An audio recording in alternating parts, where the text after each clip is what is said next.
Provident ফান্ডে এখনও অবধি মানে 2024 অবধি প্রায় 8,000 কোটি টাকা আনক্লেমড অবস্থায় পড়ে আছে, মানে আপনার টাকা অথচ আপনি ক্লেম করতে পারছেন না। এই রকম 8,000 কোটি টাকা, এটা 2000 মার্চের ডেটা অনুযায়ী, 2000 মার্চ 2024 অনুযায়ী প্রায় 8,000 কোটি টাকা আপনার আনক্লেমড হয়ে আছে।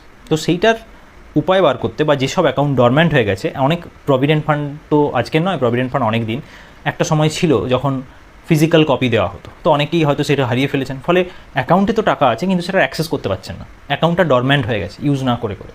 তো সেই রকম অ্যামাউন্টটা 8,000 কোটি টাকা।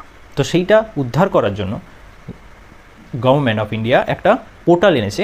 সেই পোর্টালটার নাম হচ্ছে, এখানে দেখতে পাচ্ছেন, E Prapti, EPF Aadhaar based access portal for tracking inoperative accounts.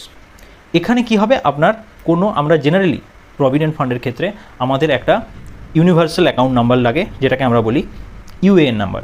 ওই ইউএএন নাম্বারটা দিয়েই আমরা কিন্তু অ্যাকাউন্টটা অ্যাক্সেস করতে পারি। কিন্তু এই ই প্রাপ্তি পোর্টালের থ্রু দিয়ে আমরা, আমাদের যদি সিম্পল আধার কার্ড থাকে তাহলেই আমরা আমাদের অ্যাকাউন্টটা অ্যাক্সেস করতে পারবো। তো এইটা এখনও চালু হয়নি, গভর্নমেন্ট এটা প্রপোজ করেছে এবং হয়তো শীঘ্রই এটা চলে আসবে। তো আসলে এবং অনেকেরই সুবিধা হবে, ক্লেম সেটেলমেন্ট রেশিও অনেক বেড়ে যাবে। তো আশা করছি এটা একটা ভালো একটা প্রোগ্রেসের দিকে যাবে।